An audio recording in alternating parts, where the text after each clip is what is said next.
Dear students, good morning to one and all. Students, ఈరోజు మనం చెప్పుకోబోయే టాపిక్ వేవ్ ఆప్టిక్స్. ఇది మీకు థర్డ్ లెసన్.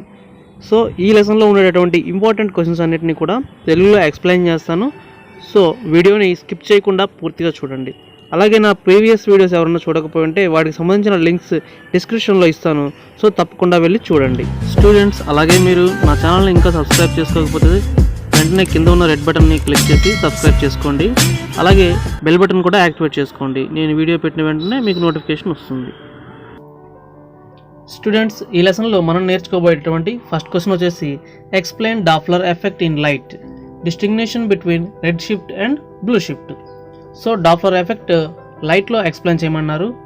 సో అలాగే రెడ్ షిఫ్ట్ అంటే ఏంటి, బ్లూ షిఫ్ట్ అంటే ఏంటి కూడా, వాటి మధ్య డిఫరెన్సెస్ కూడా మనం ఎక్స్ప్లెయిన్ చేస్తాం అనమాట. So let's the answer. Students, మనం ఇంతకుముందు వేవ్స్ అనేటటువంటి చాప్టర్లో సౌండ్స్లో ఉండేటువంటి డాప్లర్ ఎఫెక్ట్ గురించి నేర్చుకున్నాం. అలాగే డాప్లర్ షిఫ్ట్ గురించి కూడా నేర్చుకున్నాం. సో ఇప్పుడు చెప్పబోయేది లైట్లో ఉండేటువంటి డాప్లర్ ఎఫెక్ట్ అనమాట. సో ఇప్పుడు డాప్లర్ ఎఫెక్ట్ యొక్క డెఫినేషన్ చూద్దాం.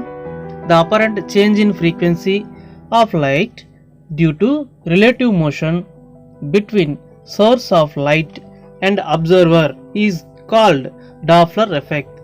దీని మీనింగ్ ఏంటంటే, సో ఒక లైట్ రే అనేది పాస్ అవుతుంటే ఆ లైట్ రే దగ్గర నుంచి అబ్జర్వర్ ఎక్కడి నుంచి అయితే అబ్జర్వ్ చేస్తున్నారో, సో ఈ రెండింటి మధ్య ఉండేటటువంటి రిలేటివ్ మోషన్నే డాప్లర్ ఎఫెక్ట్ అని అంటాము. సో అలాగే కింద చూడండి, in the electromagnetic spectrum from violet to red, so VIBGYOR అని అంటాం. Frequency decreases. సో ఇక్కడ ఫ్రీక్వెన్సీ అనేది తగ్గుతుంది. ఏంటి, వైలెట్ నుంచి రెడ్ వరకు కనుక మనం గమనిస్తే, ఓకేనా, రెడ్కి వేవ్ లెంత్ ఎక్కువగా ఉంటుంది. ఓకేనా, వైలెట్కి వేవ్ లెంత్ చాలా తక్కువగా ఉంటుంది. Hence we have 2 colour shifts. So మొత్తం కనుక మనం అబ్జర్వ్ చేస్తే వైలెట్ నుంచి రెడ్ వరకు ఉండేటువంటి ఈ కలర్స్లో 2 షిఫ్ట్స్ అనేవి జరుగుతాయి. వాటిని మనము ఒకటి రెడ్ షిఫ్ట్, ఇంకొకటి బ్లూ షిఫ్ట్ అని అంటాము. సో ఇప్పుడు రెడ్ షిఫ్ట్ అంటే ఏంటో చూద్దాం. The source of light moves away from the observer. ఓకేనా, ఇక్కడ ఏం చెప్తున్నారు, away from the observer, observer నుంచి దూరంగా కనుక వెళ్ళేటటువంటి లైట్ రే అనమాట. ఓకేనా, ఆ లైట్ అనేది అబ్జర్వర్ నుంచి దూరంగా మూవ్ అవుతుంది. Then frequency of light received by an observer is decrease. So అప్పుడు ఫ్రీక్వెన్సీ ఏమవుతుంది, తగ్గుతుంది. అబ్జర్వర్ అబ్జర్వ్ చేసేటటువంటి ఫ్రీక్వెన్సీ తగ్గుతుంది. So colour of light shift towards the red. So అందువల్ల కలర్ యొక్క లైట్ షిఫ్ట్ అనేది రెడ్కి దగ్గరగా ఉంటుందన్నమాట. So this is called red shift. Next అలాగే blue shift. If the source of light moves towards the observer then frequency of light received by an observer increases. So ఇందాక చెప్పిన దాంట్లో decrease అవుతుంది, ఇప్పుడు ఇంక్రీజ్ అవుతుంది. ఎందుకు, ఇందాక అవే అంటే లైట్ అనేది అబ్జర్వర్ నుంచి ఇందాక చెప్పినటువంటి రెడ్ షిఫ్ట్లో దూరంగా వెళ్తుంది. ఇక్కడ బ్లూ షిఫ్ట్లో దగ్గరగా వస్తుంది. ఓకేనా, టువర్డ్స్. ఆ 2 పదాలు బాగా గుర్తుపెట్టుకోండి. So towards the observer. So frequency of light is received increases అనమాట. సో ఇంక్రీజ్ అయినప్పుడు మనకి ఏం జరుగుతుంది, కలర్ ఆఫ్ లైట్ షిఫ్ట్ వచ్చేసి బ్లూ షిఫ్ట్గా అవుతుందన్నమాట. సో దీన్ని మనం బ్లూ షిఫ్ట్ అని అంటాం. స్టూడెంట్స్, నెక్స్ట్ క్వశ్చన్ వచ్చేసి what is the total internal reflection, explain the phenomena using the Huygens principle. మనం ఇంతకుముందు రే ఆప్టిక్స్ లెసన్లో నేర్చుకున్నటువంటి టోటల్ ఇంటర్నల్ రిఫ్లెక్షన్ క్వశ్చను. ఓకేనా, ఈ క్వశ్చను దాదాపు ఈక్వల్గానే ఉంటాయి, కానీ ఇది హైగన్స్ ప్రిన్సిపల్ ప్రకారం మనము ప్రూవ్ చేయాలన్నమాట. ఓకే, చూద్దాం ఆన్సర్. ఓకే, ఇప్పుడు మనము డెఫినేషన్ చూద్దాం. First total internal reflection. If angle of incident in the denser medium is greater than the critical angle. ఓకేనా, క్రిటికల్ యాంగిల్ అనేది ఎలా ఉండాలి, ఇన్సిడెంట్ అయినటువంటి, ఓకేనా, డెన్సార్ మీడియంలో ఇన్సిడెంట్ అయినటువంటి యాంగిల్ కంటే కూడా ఎక్కువగా ఉండాలి. సో అప్పుడే మనకి టోటల్ ఇంటర్నల్ రిఫ్లెక్షన్ జరుగుతుంది. సో ఇక్కడ చూడండి, మనం ఇక్కడ డెఫినేషన్ ఏం రాశారో చూడండి. then light ray completely reflected back into the same medium. This phenomena is called total internal reflection. Okay, దీని మీనింగ్ ఏంటో అర్థమైపోయింది కదా మీకు ఆల్రెడీ. ఏ మీడియంలో నుంచి అయితే లైట్ పాస్ అయిందో సో తిరిగి అదే మీడియంలోకి మళ్ళీ కనుక రీబౌన్స్ అయితే దీన్ని మనం టోటల్ ఇంటర్నల్ రిఫ్లెక్షన్ అని అంటాం అనమాట. ఓకే, ఇప్పుడు నేను ఒక డయాగ్రామ్ చూపిస్తున్నాను కదా, సో ఆ డయాగ్రామ్ని బేస్ చేసుకొని దాంట్లో ఉన్నటువంటి ఆ పాయింట్స్ని మనము ఒక్కసారి చూద్దాము. లైట్ రే అనేది CDEFG, incident ray at the angle I and normals N1 N2 in the first medium. ఇప్పుడు నేను ఏమైతే చదివానో అవన్నీ కూడా డయాగ్రామ్లో ఉన్నవే. సో మీరు ఆ డయాగ్రామ్లో ఏమేమి ఉన్నాయో అబ్జర్వ్ చేసి వాటన్నిటిని కనుక ఫస్ట్ రాసేసారు అంటే క్వశ్చన్లో మనకి మెయిన్ ఒక 20% వరకు మీరు రాసేసినట్టే అనమాట. ఫస్ట్ డయాగ్రామ్ వేసినందుకు మీకు 1 మార్క్ ఉంటుంది, తర్వాత డెఫినేషన్ రాసినందుకు 1 మార్క్ ఉంటుంది, రిమైనింగ్ ఇప్పుడు నేను చెప్పాను కదా దాంట్లో ఏమేమి ఉన్నాయో డయాగ్రామ్లో అవన్నీ కూడా డీటెయిల్గా రాస్తే 1 మార్క్ ఉంటుంది. ఆ తర్వాత కింద మనకి ఫార్ములాస్ ఇచ్చినారు చూడండి. From Snell's law μ² = sin I/sin r. ఓకేనా, ఈ ఫార్ములా కనుక మీరు రాస్తే ఇంకొక 1 మార్క్ అనేది పడిపోతుంది. టోటల్గా దీనికి 4 మార్క్స్. సో అలాగే నేను కింద ఇంకొంచెం ఇచ్చున్నాను, దాన్ని కూడా ఒకసారి చూడండి. μ2/μ1 = sin I/. ఓకే, మీరు ఆ స్టెప్ రాసిన తర్వాత మనకి ఇక్కడ క్రిటికల్ యాంగిల్ వచ్చేసి 90 degrees కాబట్టి సో sin r దగ్గర sin 90 పెట్టుకుంటాము. sin 90 వచ్చేసి మనకి 1 కాబట్టి సో మనకి μ2/μ1 = sin I వస్తుంది. దేర్ఫోర్ ఇక్కడ sin I అనేది మనం ఏ విధంగా రాసాము, సికి, అంటే ఇక్కడ I = C అని రాసాము కదా, సో sin C అని రాస్తాం అనమాట. దేర్ఫోర్ టోటల్గా మనం if I is greater than C then total internal reflection taken place V1 V2. ఓకేనా, ఇక్కడ మనకి μ2/μ1 ఉంది కదా, ఆ ప్లేస్లో మనం V1/V2 అని రాస్తాం, ఎందుకని వాటి యొక్క వెలాసిటీస్ కాబట్టి. సో sin C = V1/V2 అని రాస్తే ఆన్సర్ అనేది అయిపోతుందన్నమాట. స్టూడెంట్స్, ఇప్పుడు థర్డ్ క్వశ్చన్ వచ్చేసి derive the expression for the intensity of A point where interference of light occurs. Arrive at the conditions for maximum and zero intensity. So మనము maximum intensity దగ్గర, zero intensity దగ్గర light యొక్క interference గురించి తెలుసుకోబోతున్నాం. ఇదంతా కూడా ఒక డెరివేషన్ పార్ట్ లాగా ఉంటుంది. ఫస్ట్ దీని యొక్క డెఫినేషన్ చూద్దాం, అలాగే మీరు డయాగ్రామ్ చూడండి. Spherical wave front point sources 2 slits S1 and S2. Here S1 and S2 acts as a 2 coherent sources and their emits. ఓకేనా, ఇక్కడ S1 S2 అనేటటువంటివి లైట్ని ఎంటర్ చేసుకునేటువంటి 2 ఎంట్రీస్ అనుకోండి. సో ఈ 2 ప్లేసెస్ నుంచి లైట్ అనేది పాస్ అవుతుంది. ఓకేనా, next same amplitude separated by the distance S1 and S2 is D. ఈ రెండింటినీ కూడా D అనేటువంటి డిస్టెన్స్తో సపరేట్ చేసాము. అలాగే ఇక్కడ వేవ్ లెంత్ కూడా లాంబ్డా అనేది కాన్స్టెంట్ అనమాట. నెక్స్ట్ దీని యొక్క ఫేస్ డిఫరెన్స్ పైగా మనం తీసుకుంటాము. Displacement of waves are first of all y1 = a sin ωt, సెకండ్ది y2 = a sin ωt + π అనమాట. సేమ్ ఆ తర్వాత మనం వేవ్స్లో ఎలా అయితే చేసామో సేమ్ ఇక్కడ కూడా అలాగే y1ని y2ని యాడ్ చేసుకొని yని కనుక్కుంటాము. ఓకేనా, ఇదంతా డెరివేషన్ పార్ట్. ఈ డెరివేషన్ పార్ట్ని ఎక్స్ప్లెయిన్ చేస్తే అంతగా బాగుండదు, నోట్స్ మీద ఎక్స్ప్లెయిన్ చేస్తే బాగుంటుంది. ఫస్ట్ ఆఫ్ ఆల్ ఇక్కడ నేను డీటెయిల్గా స్టెప్ బై స్టెప్ అయితే వేసున్నాను. ఎవరికైతే స్టెప్స్ అర్థం కాలేదో వాళ్ళు నాకు వాట్సాప్లో కామెంట్ చేయండి, నీట్గా నేను ఇంకొకసారి అర్థమయ్యేలాగా చెప్తాను. ఓకే స్టూడెంట్స్, మీ అందరికీ కూడా y = 1 + cos π * a sin ωt + sin π a cos ωt దాకా అర్థమై ఉంటుంది. సో దాని కింద ఈక్వేషన్ 1 ఈక్వేషన్ 2 ఉన్నాయి కదా, అవి మనము సో వీటిని ఎలా రాసుకుంటాము అంటే ఇక్కడ ఫస్ట్ టర్మ్ ఉంది కదా, a × 1 + cos π = r cos alpha అని రాసుకున్నాం. అంటే ఇక్కడ కాస్ టర్మ్ని కాస్ ఆల్ఫాగా, అంటే r cos ఆల్ఫాగా, అలాగే సైన్ టర్మ్ని r sin ఆల్ఫాగా రాసుకున్నాం అనమాట. సో ఇలా 2 ఈక్వేషన్స్ వస్తాయి కదా, ఈ 2 ఈక్వేషన్స్ కూడా మనము స్క్వేర్ చేస్తాము. సో మనం ఈ 2 ఈక్వేషన్స్ని స్క్వేర్ చేసి యాడ్ చేసిన తర్వాత మనకి చివర వరకు వచ్చేసరికి r² = 2a² 2 cos² π/2 అని వస్తుంది. ఓకేనా. సో ఇక్కడ మనము 2 × 2 మల్టిప్లై చేసుకుంటే r² = 4a² cos² π/2గా వస్తుంది. ఇక్కడ మనకి r² iగా రాసుకుంటాం. సో ఇక్కడ మనము bright bands is formed at 0 and 2π, 4π, 6π and so on. Therefore మనము 2nπగా బ్రైట్ బ్యాండ్ సైడ్ అనేది రాసుకుంటాము. వాటి యొక్క వేవ్ లెంగ్త్స్ వచ్చేసి 0, λ, 2λ, 3λ అండ్ సో ఆన్ n λ వరకు రాసుకుంటాం అనమాట. సో ఇక్కడ ఇంటెన్సిటీ అనేది I = 4a²గా మనం రాసుకుంటాం.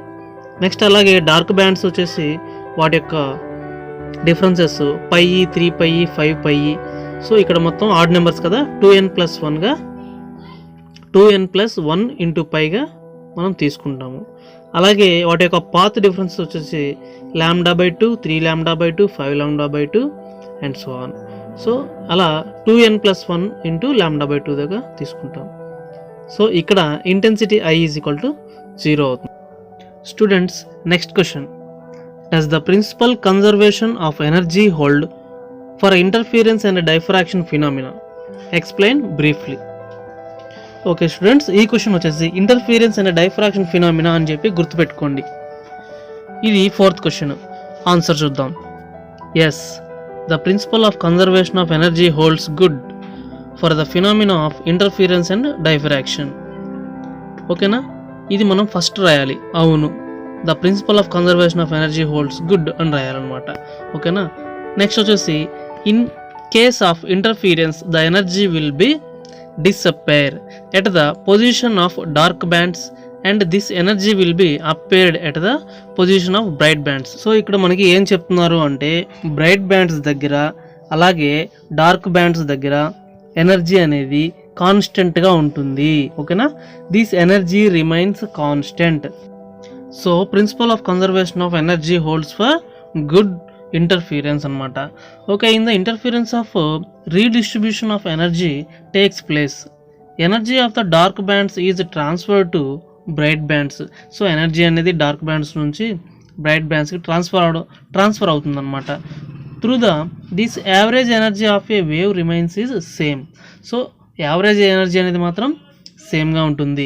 There is no loss. So అక్కడ ఎనర్జీ అనేది లాస్ అవ్వదు, ఎక్స్ట్రా అనేది పొందదు. సో ఒక షిఫ్ట్ నుంచి ఇంకొక షిఫ్ట్కి చేంజ్ చేసుకుంటూ ఉంటుందన్నమాట. సో ఆ విధంగా ఎనర్జీ అనేది కాన్స్టెంట్గానే ఉంటుంది. సో ఈ విధంగా మనకి బ్రైట్ బ్యాండ్స్, డార్క్ బ్యాండ్స్ అనేవి ఏర్పడతాయి. In diffraction phenomena interference will takes place. Principle of conservation of energy holds good for diffraction. Okay students, ఇప్పుడు నేను చెప్పిందంతా కూడా మీకు అర్థమైంది అనుకుంటున్నాను.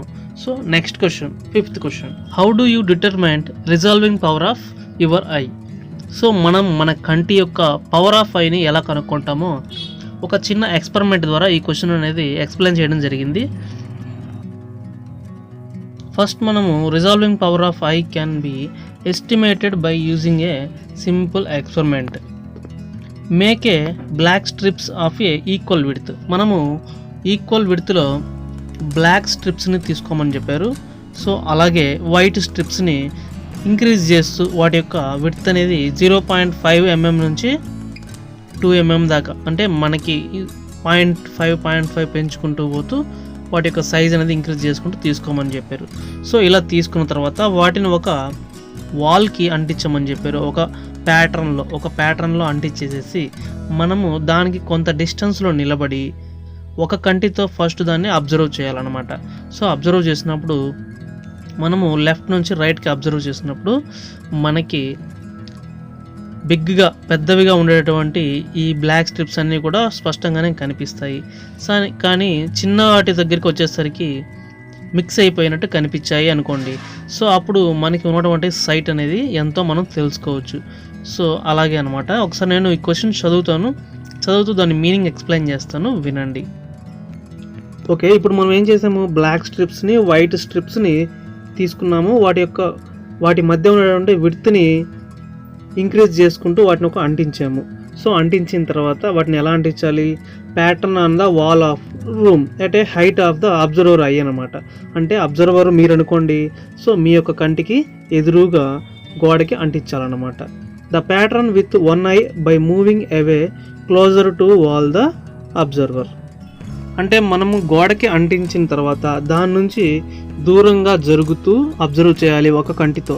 ఓకేనా. Can observer left black strips are merge and cannot be distinguishable separately. So మనము left side చూసేటటువంటి పార్ట్ అంతా కూడా గజిబిజిగా అంటే కలిసిపోయినట్లుగా కనిపిస్తుంది అనుకోండి. సో అప్పుడు మనము ఆగి అది క్లియర్గా కనిపించేటట్టుగా దగ్గరికి వస్తాం. సో దగ్గరికి వచ్చిన తర్వాత but black strips of the right can distinguish more clearly. ఓకేనా. మనకి ఒక సైడ్ ఉండేవి క్లియర్గా బాగా కనిపిస్తున్నాయి, ఇంకొక సైడ్ ఉండేటటువంటి బాగా క్లియర్గా కనిపించట్లేదు. సో అప్పుడు మనం బాగా క్లియర్గా కనిపించేటంత డిస్టెన్స్ వరకు ముందుకు వస్తాము. సో వచ్చిన తర్వాత మన యొక్క ఐ యొక్క పవర్ మనం తెలుసుకోవాలి కదా. అందుకు మనం ఏం చేస్తాము, if width of white strips is d. So మనకి ఏ స్ట్రిప్స్ అయితే కనిపించట్లేదో వాటి యొక్క డిస్టెన్స్ అన్నమాట, స్మాల్ డి. తర్వాత distance of observer from the wall is capital D. So నీకు అంటే అబ్జర్వర్కి వాల్కి ఎంత దూరం ఉందో అది క్యాపిటల్ డి అనమాట. సో ఇప్పుడు మనం small d by capital D కనుక చేసాము అంటే మన యొక్క ఐ యొక్క పవర్ అనేది మనకు వచ్చేస్తుంది. ఓకే స్టూడెంట్స్, ఇప్పుడు మన నెక్స్ట్ క్వశ్చన్ వచ్చేసి పోలరైజేషన్ క్వశ్చన్ అనమాట. సో క్వశ్చన్ చూడండి. Discuss intensity of transmitted light when a polarised sheet is rotated between two crossed polaroid. ఓకేనా. రెండు క్రాస్డ్ పోలరైడ్స్ గురించి మనము ఇక్కడ ఎక్స్ప్లెయిన్ చేయాల్సి ఉంటుంది. సో అలాగే ఈ క్వశ్చన్ యొక్క ఆన్సర్ చూద్దాం. స్టూడెంట్స్, ఈ క్వశ్చన్ కూడా కొంచెం డెరివేషన్ పార్ట్ ఉంటుంది, అలాగే కొంచెం ఎక్స్ప్లెనేషన్ ఉంటుంది, అలాగే దీనికి డయాగ్రామ్ కూడా చాలా ఇంపార్టెంట్ అనమాట. సో మనం దీని యొక్క ఆన్సర్ని కనుక అబ్జర్వ్ చేస్తే when non polarised light is intensity 2I0 అనుకుంటే passing through the first polariser P1 అనమాట. సో ఇక్కడ P1 అనేది ఫస్ట్ పోలరైజర్. దీని యొక్క polarised light obtained is a I0. ఓకేనా. ఇక్కడ I0 అనేది దాని యొక్క ఇంటెన్సిటీ అనమాట. నెక్స్ట్ వెన్ సెకండ్ పోలరైజర్ వచ్చేసి P2 అనుకుంటే దాని యొక్క యాంగిల్ వచ్చేసి అంటే ఎంత యాంగిల్తో అది షిఫ్ట్ అయింది అనుకుంటే తీటా అని తీసుకున్నాం. సో ఇక్కడ polariser when the intensity of a light after passing through the P2. ఓకేనా. P నుంచి P2కి P1 నుంచి P2కి చేంజ్ అయిన తర్వాత I is equal to I0 cos square theta అవుతుంది. When the third polarized P3 అనుకుంటే దానికి పర్పెండిక్యులర్గా P1కి పర్పెండిక్యులర్గా ఓకేనా ఉంటుందన్నమాట. సో పర్పెండిక్యులర్ అంటే ఇక్కడ మనకి 90 degrees వరకు చేంజ్ అయిపోయింది కాబట్టి సో మనము P2 and P3 is 90 minus తీటాగా రాసుకుంటాము. సో ఇంతవరకు మనము డెరివేషన్ థియరీ రాస్తాము. సో ఇప్పుడు మనం డెరివేషన్ ఏం రాస్తాము అంటే ఇక్కడ first I is equal to I0 cos square theta రాసాం కదా, ఇక్కడ తీటా ప్లేస్లో 90 మైనస్ తీటా రాసుకుంటాం.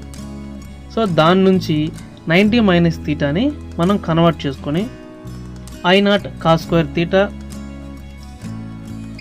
90 మైనస్ తీటా ఉంది కదా, దాన్ని మనము సైన్ స్క్వేర్ తీటాగా రాసుకుంటాం అనమాట.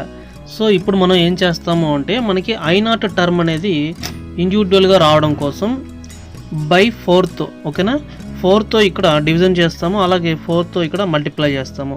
సో అప్పుడు మనం I0/4 into 2 sin theta cos theta whole స్క్వేర్గా రాసుకుంటాం అనమాట. సో ఇప్పుడు మనకి ఏమొస్తుంది, లోపల 4 sin square theta cos square theta వస్తుంది, కింద బై 4 వస్తుంది. సో ఈక్వలే కదా. సో ఇప్పుడు మనము లోపల వచ్చినటువంటి ఆ 2 sin తీటా కాస్ తీటాని కూడా కన్వర్ట్ చేసుకొని sin 2 తీటాగా రాసుకుంటాం అనమాట. సో ఇప్పుడు మనకి I' is equal to I0/4 into sin 2 theta whole స్క్వేర్గా మనం రాసుకున్నాము. సో ఇప్పుడు మనం sin 2 తీటాని మ్యాక్సిమం వాల్యూ కనుక అని అనుకుంటే sin square 2 theta is equal to 1. Therefore sin 2 theta is equal to 1. sin 2 theta 1 ఎప్పుడు వస్తుంది అంటే sin 90లో వస్తుంది కాబట్టి so 2 theta is equal to 90 degrees అని అనుకుంటే తీటా వాల్యూ మనకి 45 degrees వస్తుంది. సో ఇది మనకి పోలరైజేషన్ యొక్క వాల్యూ అనమాట. Okay students, next last question వచ్చేసి బ్రీవియస్టర్స్ లా. ఓకేనా. ఈ క్వశ్చన్ వచ్చేసి మనకి ఎలా ఇస్తారంటే explain the polarization of light by reflection and arrive at the Brewster's from it అనమాట. సో బ్రీవియస్టర్స్ గురించి మనము ఆయన ఏం చెప్పాడు, దాని యొక్క పోలరైజేషన్ గురించి ఆయన ఏం చెప్పాడు దీంట్లో చూద్దాం. ఓకే, ఆన్సర్ చూద్దాం. ఫస్ట్ ఆఫ్ ఆల్ మనము బ్రీవియస్టర్స్ లా యొక్క డెఫినేషన్ చూద్దాం. The tangent of the angle polarisation IP. Is numerically equal to the refractive index mu. ఓకేనా, ఇక్కడ ఏం చెప్తున్నాడు, రిఫ్రాక్టివ్ ఇండెక్స్ మ్యూ వచ్చేసి యాంగిల్ ఆఫ్ పోలరైజేషన్ ఐపీకి ఈక్వల్గా ఉంటుంది అని చెప్తున్నాడు. సో మనము mu is equal to tan ఐపీగా రాసుకోవచ్చు అనమాట. సో ఇది ఫస్ట్ ఫార్ములా. ఈ ఫార్ములాని మీరు ఖచ్చితంగా రాయాలి. Next, consider an unpolarized light is incident on the plane glass plate. ఇక్కడ ఒక ప్లెయిన్ గ్లాస్ ప్లేట్ పైన అన్పోలరైజ్డ్ లైట్ అనేది పడినప్పుడు then the ray is partially reflected and partially refracted at the particular angle incidence is called a Brewster's angle. So ఇక్కడ ఏం చెప్తున్నాడు, ఒక glass plate పైన లైట్ అనేది పడినప్పుడు అందులో పడినటువంటి లైట్ అనేది పార్షియల్గా కొంత రిఫ్లెక్టెడ్ అవుతుంది, అలాగే కొంత రిఫ్రాక్టెడ్ కూడా అవుతుంది. ఈ రెండు కూడా మనకి I ఈజ్ ఈక్వల్ టు ఐబీగా ఉంటాయి. ఈ రెండు కూడా ఎంత యాంగిల్తో చేంజ్ అవుతాయో ఈ ప్రాసెస్నే బ్రీవియస్టర్స్ లాగా మనం చెప్తాం అనమాట. బ్రీవియస్టర్స్ యాంగిల్ అని చెప్తాము. Reflected and refracted rays are perpendicular to each other. అవి రెండు కూడా ఎలా ఉంటాయి అంటే పర్పెండిక్యులర్ టు ఈచ్ అదర్ అనమాట. ఇక్కడ డయాగ్రామ్ చూసారు కదా, ఈ డయాగ్రామ్ మిడిల్లో ఉన్నటువంటి ఆ యాంగిలే perpendicular angle. So reflected ray is completely polarized is in show figure. So ఇక్కడ మనము అబ్జర్వ్ చేస్తే డయాగ్రామ్లో పోలరైజ్డ్ అయ్యి డయాగ్రామ్ అనేది కనిపిస్తుంది.